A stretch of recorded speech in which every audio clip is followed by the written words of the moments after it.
so I've got my Z-axis bearing block in the vise here. We're going to be boring a hole on each side. These are going to be for some M4 bolts. The spacer will actually slide on here and then secure to the bearing block with 4 mounting holes. So we're just going to be boring and thread milling for our M4.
It looks good. So now we just have to turn it and do this for the other 3 sides.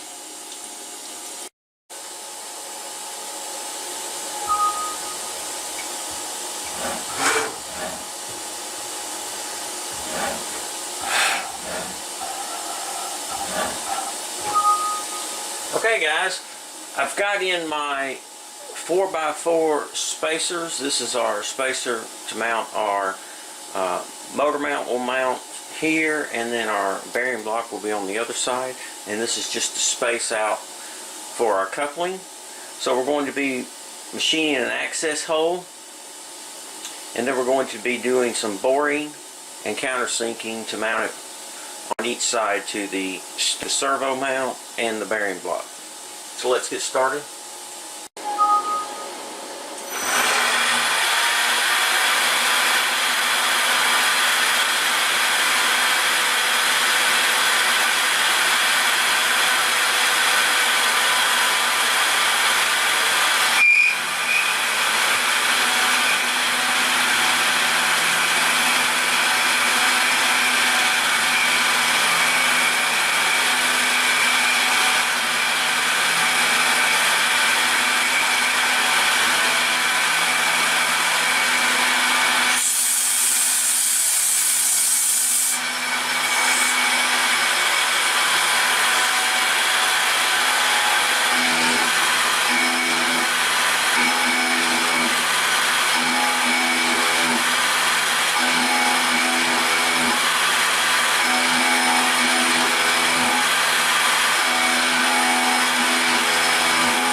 Alright, so we've got our access hole. This is to allow us to be able to reach in there and assemble our coupling. Tighten it up so you can get in there and access the coupling like so. Alright, so we're going to have to bore and countersink a hole on each end, and then rotate it and do the same thing on every side. This will be to bolt it to our bearing block and our servo mount.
Alright, it's a rinse and repeat operation. I'm just going to rotate it, and then we'll, on the other sides, we'll just do the boring and the countersink operation.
Alright, so you can kind of see how we go along here, and we just keep rotating until we get all four sides done. So I'm going to finish these up.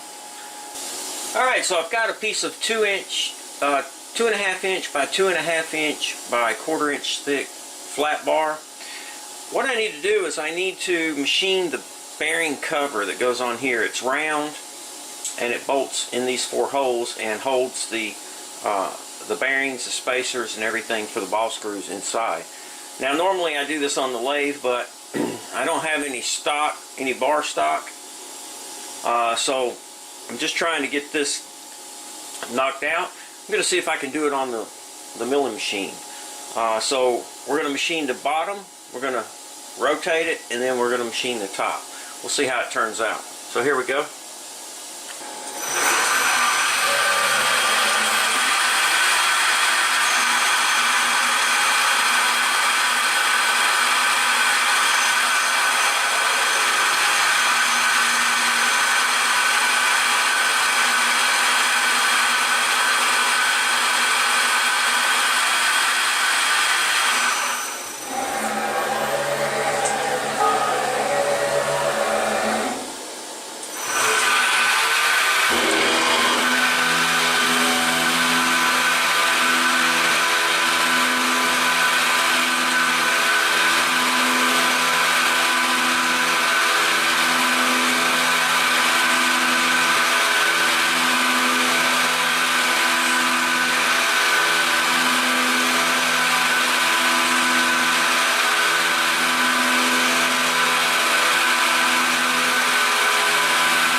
You can see here, this is what it should have done to begin with, and I thought it was going to machine this first and then do the inside pocket, but apparently not. I'll have to go back and double check the cam on that.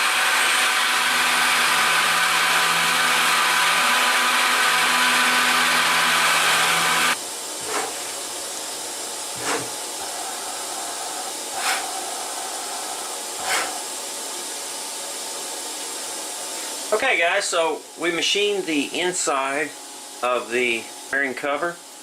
Now what I want to do now is I want to flip it over and I want to bore the 4 holes, and I want to machine the top side. The easy way to secure this or hold this would be to use my $3 chuck.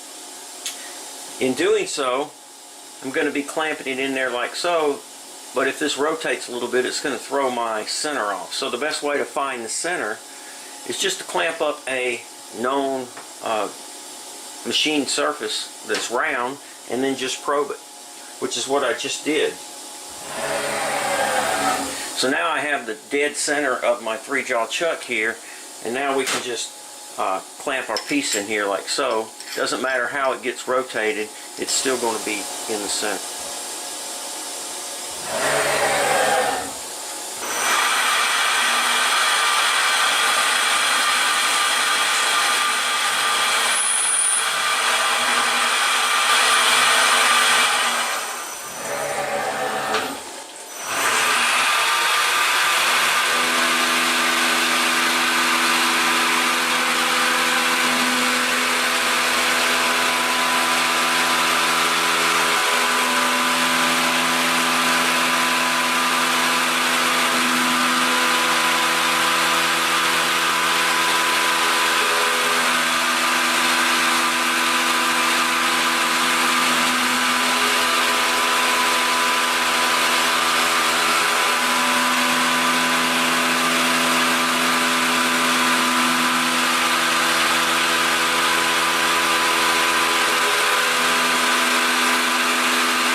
well, you can see I left a good bit right here. I wasn't sure. I wanted to check to make sure that I wasn't going to be cutting into my 3-jaw chuck. I don't think that I am, so now I can go back and edit this G-code so that it'll remove all of that.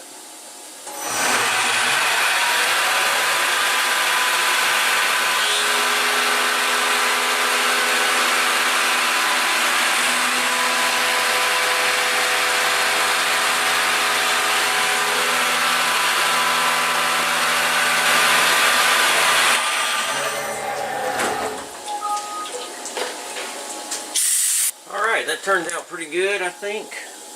It should work for the purpose of just covering the bearing. You can see it's still left a little bit there, but it's really thin. I'll just break those off. Also right here, I need to break that out.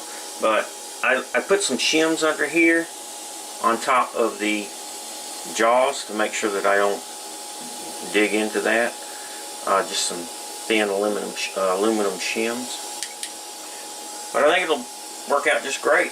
I can always chuck this up in a small lathe and just make sure those are cleaned up. So let's get this out and see what it looks like. Alright guys, well, it took a good bit of machining, but I was able to machine my Z-axis ball bearing mount, my spacer, my servo motor mount. Got them all machined. They turned out really nice. So we're going to go with the linear rail conversion. We're going to be using our DMM servos. These are the 86M DHT model. They're 750 watt, 1 horsepower, and they are the metric frame size. So they're 80 millimeters. This recess needs to be 80 millimeters. So I had to go ahead and machine new mounts because the original was NEMA 34. So I also am switching from the AC bearings, as I mentioned before, to tapered roller bearings. I know everyone is going to ask, okay, what size tapered roller bearings did you use? There they are. One is the bearing and one is the race. I think this is the bearing number and this is the actual race number. You have to buy them separately. And they're a little bit different. They require that there's a little recessed pocket. Let me just go ahead and take this bearing cover off and I'll show you what I'm talking about. The original Precision Matthews is really working really well. Starting to dial in everything. I'm going to be upgrading the motor soon, and that'll be coming up in a couple more videos. The Leeson motor, the 1 horsepower Leeson motor I originally went with is a IEC D80 metric frame, and I went with that motor so that I could utilize the original gearbox when I started my conversion before I moved on to the belt drive. And it works well, but it's not really got the power that I need or that I'm looking for. So I found another motor to replace it with, and I'll talk about that in an upcoming video. So let's look at the bearing block. So I don't know if you can see, but down inside here there is the bearing goes down, but it hits a ledge and then it steps down. That is because this bearing is going to sit in there like so, and so I need this little, this extra little recess. It looks like this, so that when it goes down in there it can clear that. Unlike the AC bearing, it didn't have that. Now if you notice, this bearing is a little narrower, the race is a little narrower, but the overall bearing thickness is the same. Alright, come on Sam. Okay, so the way this goes together is you have your bottom bearing like so, then we're going to have our spacer, then our top bearing, and notice they're like this. So this is going to, this inner bearing will rest up against the ball screw shoulder, and then they go together like that. Their bearing cover goes in, and this kind of holds everything together because it has this recess in here. I don't know how good this is coming up on camera, but so that holds that together like that. And then this little steel bushing allows me to tighten the nut up and press against the inner race and get this preload set really nice and tight, or adjusted the way I need it, and then that holds everything together and makes for a real nice feel. Now these bearings are going to have to be bedded, so I'll have to bed these in after I get it assembled, just like you would with the spindle bearings. But that's how that goes together. So now the AC bearings are more for high speed, and the contact point is very fine. However, with the tapered roller bearings, you got more support, and that's going to give us more stiffness, side to side rigidity, and that's what the whole linear conversion is all about, trying to increase the rigidity of the machine. So a necessary little upgrade here with the bearings.